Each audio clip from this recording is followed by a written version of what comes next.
Bonjour. Pour cette première séance, nous avons une présentation, et une seule, c'est bien dommage. Et cette présentation sera faite par visio, par Céline Drouet de la société Oceanovox.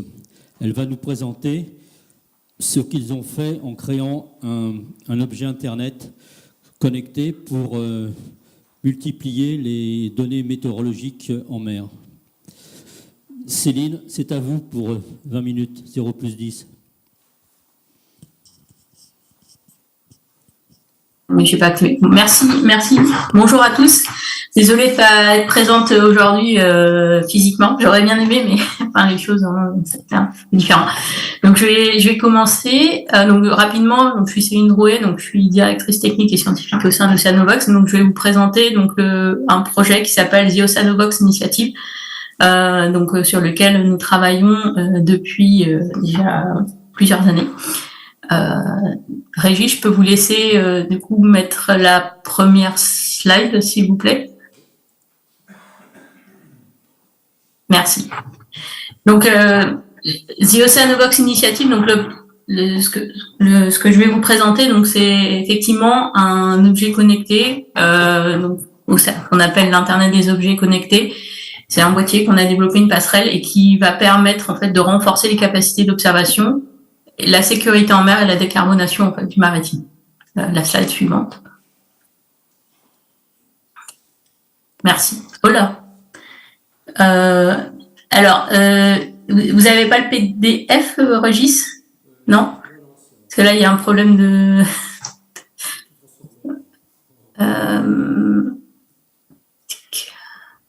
Parce que là, on n'arrive pas à voir... Bon, pas grave.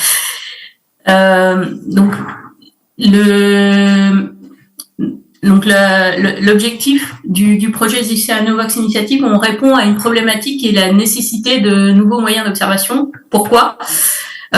Aujourd'hui, face à des contraintes budgétaires, on a une réduction des moyens d'observation, on a des infrastructures qui sont vieillissantes, des technologies coûteuses, qui nécessitent aussi régulièrement de repasser en laboratoire de métrologie pour s'assurer de la qualité des données remontées. Et on a aussi là depuis on va dire l'année dernière le retrait potentiel des États-Unis du réseau d'observation Argo, qui est aujourd'hui essentiel pour la surveillance océanique. Donc, face à ce constat, en fait, si on diminue l'ensemble des données qui servent à mieux surveiller nos océans, on a un risque en fait pour la continuité, donc des données qui servent la sécurité maritime et également le sujet de la décarbonation maritime et de la réduction des impacts des activités maritimes sur nos écosystèmes. Et ce qu'il faut savoir, c'est que le coût annuel des pertes pour interruption d'activité à cause de tempêtes, qui impactent à la fois les ports, le transport maritime, se chiffre à 7,5 milliards d'euros. Et donc, dans ces coûts annuels, on va retrouver des dommages aux navires et aux infrastructures, des accidents humains, des pertes de revenus au niveau des ports, mais également des pénalités contractuelles à cause des retards que peuvent avoir certaines compagnies de shipping. Slide suivante, s'il vous plaît. Ah oui, il y a un problème de mise en page, c'est pas grave, on va faire avec. Donc, je vais vous présenter le projet The Oceanovox Initiative. Donc, ce projet-là, il vise à démocratiser l'observation océanique en mer en s'appuyant sur une approche participative, accessible et scientifiquement rigoureuse. Donc, ce projet-là, il va, comme on expliqué au début, il repose sur l'utilisation des Internet des objets connectés. Je détaillerai un peu plus après. Donc, il faut savoir que ce projet, c'est un projet communautaire qui a été reconnu par la décennie des océans et qui prend part au programme Coast Predict, qui a pour charge, pour mission d'observer et de prévoir la partie l'océan global, notamment plutôt près des côtes. Donc, au travers de ce projet-là, on va répondre à 3 objectifs principaux. Donc, la première, c'est identifier des connaissances critiques en fait sur les océans. Donc pour ça, on discute avec le programme Coast Predict pour cartographier là où il manque des données, le type de données qu'on a besoin de remonter. Le deuxième objectif, c'est renforcer du coup ses capacités et générer de nouvelles connaissances. Donc pour ça, on va déployer des outils innovants fondés sur l'IoT, des capteurs embarqués. Et derrière, pour toujours, on parle scientifiquement rigoureux, c'est pour produire des données fiables et aussi accessibles, parce que accessible, l'IoT nous permet de réduire, de disrupter, comme on dit, le coût des capteurs. Et après, c'est aussi former l'ensemble de ces acteurs à l'usage et à l'interprétation de ces données. Et le troisième objectif, c'est accroître l'utilisation de ces connaissances océaniques. Et donc là, l'objectif, c'est de faciliter l'intégration de ces données dans les politiques publiques, industrielles, stratégies de résilience. Et après, c'est permettre de promouvoir en fait l'interopérabilité, la diffusion ouverte de l'ensemble de ces résultats en partageant. Donc le programme Oceanovox Initiative a pour objectif vraiment de partager de manière ouverte les données que nous récoltons. Slide suivante. Merci. Et donc, par rapport à ces objectifs, on a 4 outcomes qui sont 4 objectifs majeurs. Donc, qui sont d'abord, on va essayer d'aller, grâce à l'ensemble de ces données, c'est permettre un océan plus prévisible. Donc, l'ensemble de nos données vont être utiles pour du coup, l'ensemble des modèles. Également les modèles les plus récents qui se fondent sur l'intelligence artificielle. Grâce à ces données, on va pouvoir accéder à un océan plus sûr. Et donc, l'ensemble de nos données, on verra tout à l'heure, comment permettre de renforcer la sécurité en mer grâce à une observation continue et collaborative. Et enfin, c'est un océan accessible. Parce que je le disais, les données seront ouvertes. Elles le sont déjà, on les partage déjà en fait avec certains acteurs et elles seront interopérables. Slide suivante, s'il vous plaît. Merci. Et donc, l'ensemble de ce projet adresse donc 3 challenges particuliers de la décennie des océans. Le premier, c'est le challenge 6, qui est améliorer les services d'alerte précoce, multi-aléa. Donc, l'ensemble des données vont permettre en fait d'améliorer les services d'alerting. Le challenge 5, c'est garantir un système d'observation océanique durable. Là, on va déployer des capteurs embarqués sur les navires, on augmente la capacité d'observation et on va pouvoir produire des données en temps réel qui seront exploitables par tous les utilisateurs. Et le challenge 8, en fait, c'est créer une représentation numérique complète de l'océan. Grâce à ces données, en fait, on contribue au jumeau numérique de l'océan. Merci. Slide suivante. Donc, pour pouvoir réaliser cette collecte de données, donc Oceanovox travaille depuis 3 années sur le développement d'un boîtier que l'on voit ici, qui s'appelle le boîtier Vox. Il est issu de 3 années de développement, de recherche et développement. Il faut savoir qu'il y a 3 ans, le boîtier, il faisait 50 cm sur 50 cm. Aujourd'hui, il fait la taille d'un smartphone. Voilà. Et grâce à ce boîtier-là, donc qui est plug and play, on le connecte sur le réseau du bord du bateau. Donc, il est facile d'installation. On est capable de rendre accessibles les données environnementales qui sont déjà disponibles à bord des bateaux. Il faut savoir que beaucoup de bateaux, donc des navires, que ce soit des voiliers, des navires de shipping, ont énormément de données qui sont déjà disponibles, mais qui ne sont pas forcément partagées. Nous, on permet déjà le partage de ces données-là, qui sont du coup, notamment la vitesse, direction du vent, la pression atmosphérique, ça j'en parlerai après. On a un capteur de pression atmosphérique qui est à l'intérieur du boîtier et qui nous permet de remonter cette mesure-là qui est essentielle pour la connaissance du système Terre au global. Et après, on a aussi donc la problématique de la température de l'air et la température de surface de l'eau qui est extrêmement importante pour mieux comprendre la circulation générale océanique. Et une fois qu'on a récolté l'ensemble de ces données, on repasse à la slide d'avance. Merci. On a vraiment un problème de mise en page. Je suis désolée. Je pense que le PDF aurait été mieux. Régis, est-ce que vous pouvez repasser sur la slide d'avant? Merci. Et grâce donc à l'ensemble des données récoltées, on a développé une application qui s'appelle WeatherVox qui permet de partager en temps réel l'ensemble de la météo observée grâce à l'ensemble des données remontées sur les bateaux qui sont connectés.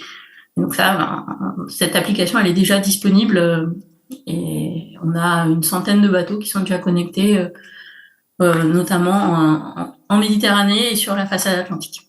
Slide suivante. Merci.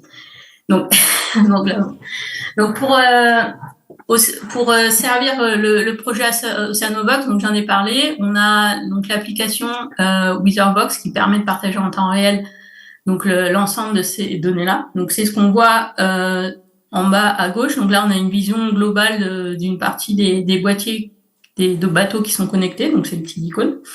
Donc là, on a un zoom sur une zone en Grèce où on a équipé une cinquantaine de bateaux en Grèce. Et donc quand ils sont en navigation, il y a une information qui remonte toutes les 6 minutes, une information de pression atmosphérique et également de vitesse et direction du vent. C'est à minima les informations qu'on va venir afficher. Donc là, on a un partage en temps réel de la météo observée en mer. Grâce à ces données-là, fin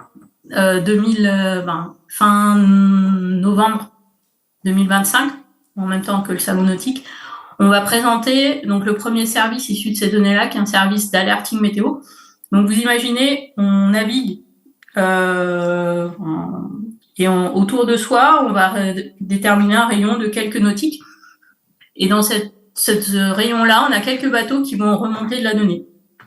Et donc on va pouvoir faire un comparatif entre la prévision issue des modèles météo classiques, donc type AROM, CMWF, et également ce qui est observé grâce aux données remontées par les bateaux qui sont connectés. Et si on a un écart entre la prévision et l'observation, on a une alerte qui sera remontée. Donc là, on termine les tests actuellement de ce service-là.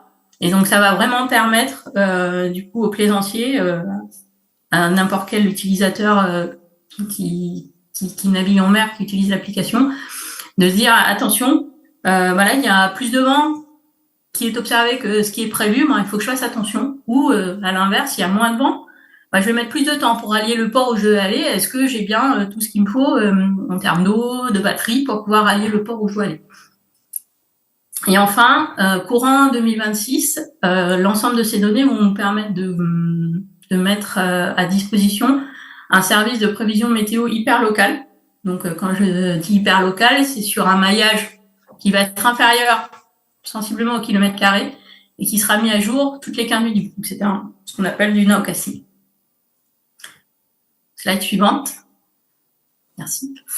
Donc pour servir l'ensemble de ce projet-là, on a fait depuis 3 ans, on travaille du coup de manière acharnée en recherche et développement. Donc tout à l'heure, je vous expliquais qu'on mesurait la pression atmosphérique en mer. Donc elle est essentielle pour les prévisions météorologiques. Et aujourd'hui, donc grâce à l'IoT, on a embarqué dans notre petit boîtier box en fait un capteur de pression atmosphérique et on est capable de le recalibrer aujourd'hui à distance. Et grâce à ça, donc on maîtrise du coup la partie météorologique de la mesure et on arrive à garder une précision de 0,1 hectopascal. Et donc l'ensemble de ces données de pression atmosphérique vont servir à recalibrer à distance les satellites, parce qu'il faut savoir que les satellites aujourd'hui ne peuvent pas mesurer directement la pression. Ils déduisent des observations qu'ils peuvent faire de d'autres paramètres. Et donc ça pourra permettre du coup de recalibrer en fait les mesures qui sont faites par les satellites. Donc ça s'intègre dans le cadre du Fiducial Reference Measurement. Et donc cette partie-là de R&D donc est menée en lien avec l'ESA, puisqu'on est incubé par du coup l'ESA BIC Nord et également Ocean Data Lab pour la partie analyse et réutilisation des données pour recalibrer les satellites à distance. Slide suivante. Merci. Je vous ai parlé aussi d'une autre donnée importante qui est du coup la température de la surface de la mer.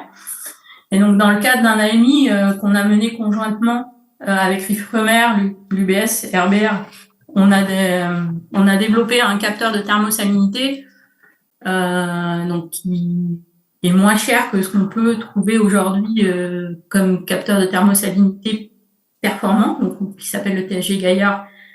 Donc il a été déployé durant le Vendée Globe sur 2 bateaux en 2024 et 2025. Il faut savoir que l'ensemble des résultats de cette expérience-là seront normalement publiés à l'Ocean Science Meeting de Glasgow en 2026. Et donc, on présentera les différentes mesures qui ont été faites et dans quelle mesure, en fait, les données. On a réussi à remonter des points de mesure dans des zones où on a très peu de points de mesure. Et donc, ça permettra considérablement d'améliorer la compréhension de la circulation océanique. Slide suivante. Donc tout à l'heure, j'ai expliqué qu'on travaillait sur un projet en lien avec l'ESA, donc les ABIC Nord. Et donc, on a aussi, il faut savoir, dans notre boîtier, on a intégré des solutions de télécommunication basées sur des nanosatellites.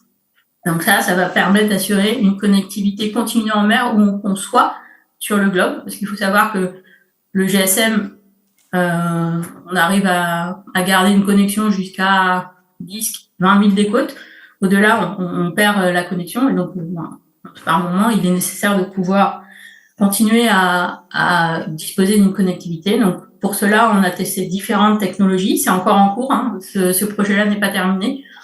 Donc, on a testé la constellation Kinéis, mais également Globalstar, Monotogo, Starlink également, Eutelsat.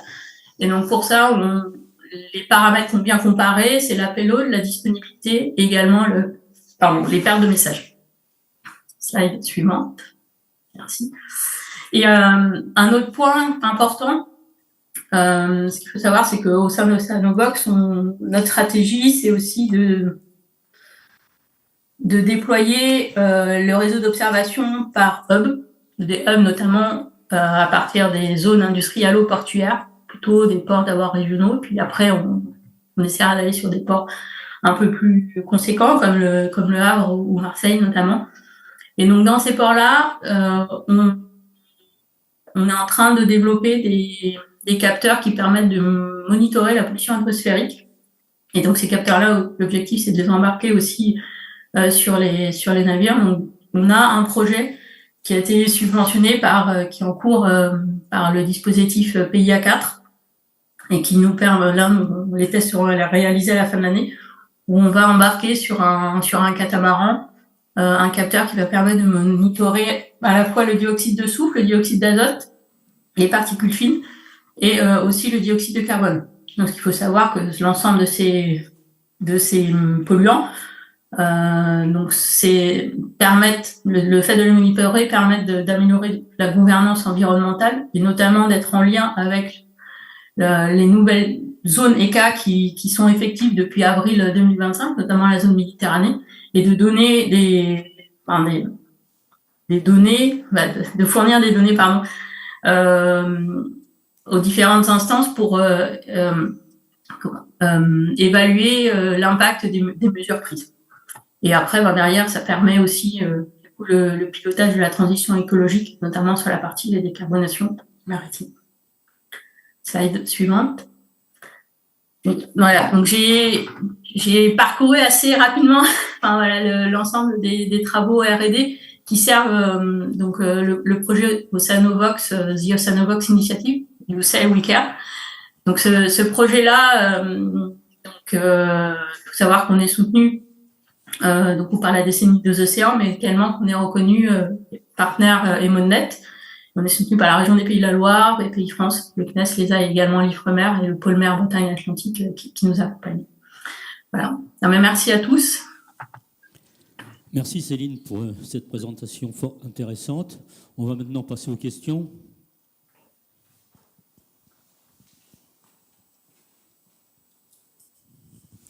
Bonjour Céline, Alain Bovis à l'appareil.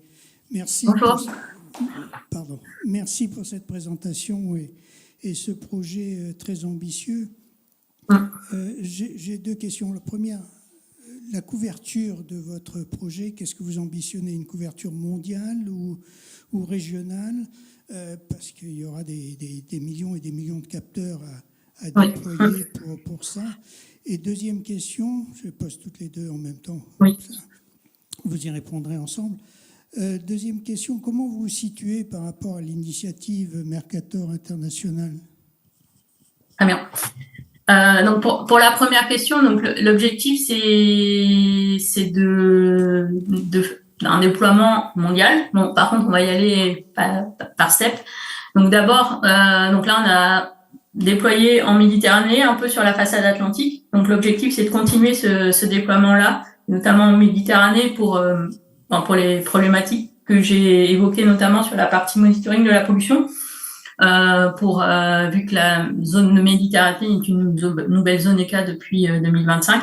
Et après, la stratégie, ça va être de déployer par hub, donc portuaire régional marina, pour être sûr de pouvoir équiper des bateaux qui naviguent tout le temps, souvent, parce que malheureusement, on le sait, hein, dans les ports de plaisance en France, il y a beaucoup de bateaux qui restent qui restent à quai, qui sortent pas beaucoup sur l'année. Nous, ce qui nous intéresse, c'est d'avoir des bateaux qui naviguent souvent.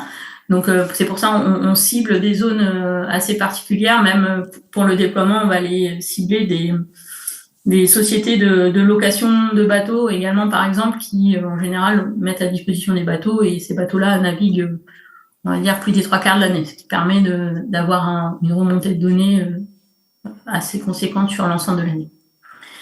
Et sur la deuxième question, sur le projet Mercator Océan, nos données serviront le projet Mercator également. Donc voilà, elles pourront être incluses dans ce projet.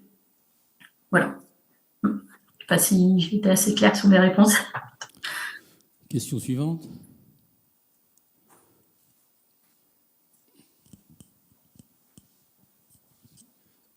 Oui, bonjour, Bruno Frachon. Oui, enfin, cette présentation est vraiment très intéressante parce que cette question du manque de données va devenir cruciale. Vous avez parlé du désengagement américain d'Arco, mais il faut savoir qu'il va y avoir aussi probablement un désengagement sur les satellites d'observation, ou du moins sur la communication des données des satellites d'observation. Je peux peut-être apporter un complément sur Mercator Océan. Mercator Océan, c'est une structure qui fait de la prévision en utilisant des modèles numériques, notamment au profit du service Copernicus de l'Union européenne. Donc, il ne pilote pas directement l'acquisition de données, ce qu'on appelle les données in situ. Par contre, effectivement, comme vous l'avez dit, il va avoir besoin de continuer à disposer de données in situ. Moi, j'avais une question, vous avez commencé à y répondre, c'est sur les navires que vous visez. Au début de votre présentation, vous avez indiqué que vous aviez déjà une centaine de navires sur lesquels était installé le boîtier. Est-ce que vous pouvez nous dire quel type de navire il s'agit ? Je comprends que c'est beaucoup de navires de plaisance, mais est-ce que vous visez aussi la flotte de commerce ? Oui, tout à... Alors aujourd'hui, on a équipé des navires de plaisance, mais aussi des navires qui font transport de passagers entre le continent et différentes îles. Et donc là, on est en contact pour équiper des navires qui font de la maintenance sur des parcs éoliens également, parce que c'est des navires qui sortent très souvent et qui ont une problématique forte quand ils font leurs interventions, c'est d'avoir des données du coup de la météo au niveau donc sur zone. Donc là, c'est un projet qu'on a remporté il n'y a pas très longtemps, on n'a pas encore communiqué dessus, qui va se passer dans le bassin de Saint-Nazaire. Et donc c'est dans le cadre d'un projet FEDER où l'objectif c'est d'équiper, donc j'en parlais tout à l'heure, sur une problématique de hub, hein. Donc là c'est prendre l'ensemble des acteurs qui sont sur la zone de Saint-Nazaire, donc on va voir les navires qui font la maintenance des parcs, mais également on va avoir toutes les compagnies qui assurent du commerce avec le port de Saint-Nazaire. Donc on a CMA CGM, on a également Airbus, et après on a aussi les Sablières par exemple. Et donc l'objectif c'est d'équiper, on n'est pas arrêté sur un seul type de navire, c'est diversifier au maximum et d'avoir la condition numéro 1, c'est que les bateaux sortent. Pour pouvoir remonter de la donnée, il faut que les bateaux naviguent. Et donc, plus on arrive à mailler sur une zone, avoir de navires, plus on pourra être précis, notamment sur le service de nowcasting qui sera disponible l'an prochain. Après, la seule condition, c'est d'avoir qu'on puisse se connecter. Donc, sur le réseau du bord, c'est du NMEA 2000. Après, là, par exemple, on est en train d'équiper un bateau qui n'est pas un NMA 2000, mais on est en train de se débrouiller pour du coup, mettre les adaptateurs nécessaires pour qu'on puisse se connecter sans problème. Parce que le bateau est d'intérêt. C'est un bateau qui reste stationné pendant une semaine au large. Et donc, ça permettrait d'avoir un point de mesure en permanence au large d'une zone portuaire. Et donc permettre après de mieux décider des opérations maritimes qu'on peut engager en fonction de ce qu'on observe un peu au large. Voilà. Merci. D'autres questions? Bonjour, j'avais deux petites questions. La première, c'est commercialement, c'est un boîtier qui est vendu, qui est donné, qui est prêté, comment vous le commercialisez? Ouais. Très bonne question. Seconde question, c'était... Oui. Alors, vous avez qu'une question ou vous en avez deux? Une seconde. Ce serait, en particulier sur les bateaux de la marine marchande, il y a des boîtiers Météo France qui sont installés et qui transmettent à peu près pour moi les mêmes données. Comment vous gérez là? Est-ce que vous avez déjà discuté avec eux de ce sujet-là? Oui, on est en discussion avec Météo France. Il faut savoir que pour la partie mesure de la pression atmosphérique et le capteur, on a travaillé ensemble sur cette partie-là. Et donc là, il y a Météo France qui est revenu vers nous justement parce qu'ils sont intéressés par les données qu'on pourrait remonter. Donc nous, le boîtier, il y a les plaisanciers qui sont intéressés par l'acheter, ça sera possible à partir après le salon nautique de Paris. Et pareil, les entreprises qui sont intéressées par l'acheter peuvent également le faire. Après, dans le cadre du projet The Oceanovox Initiative, on a aussi un certain nombre de boîtiers qui seront financés via des opérations. Donc là, je ne peux pas trop en dire plus pour l'instant, mais ils ne seront pas vendus. C'est nous qui les mettrons à disposition et l'objectif étant, c'est de mailler le plus possible. Voilà. Merci. Juste une dernière question. En préparant la séance, j'ai voulu aller voir sur Internet Weathervox. Donc, oui. je suis tombé sur Vous ne le trouverez pas. Vous ne le trouverez pas pour l'instant parce que en fait, on ne le met à disposition que des bateaux qui sont équipés. Boîtiers pour l'instant. Parce qu'on est en phase de finale de test. Et donc, pour pas surcharger les serveurs sur le cloud, donc pour l'instant, on préfère on termine de faire des ajustements. Donc, seuls les bateaux qui sont équipés peuvent accéder du coup à l'application. D'accord, c'est pas ma question parce que donc je suis bien allé j'ai été orienté sur le site d'Oceanovox. En revanche, j'ai trouvé un autre site qui s'appelle Vox Weather et qui m'a l'air bien différent, quoi. Vox Weather, alors ça je ne connais pas, je vais regarder tout de suite. Donc vous me répondrez plus tard. Oui.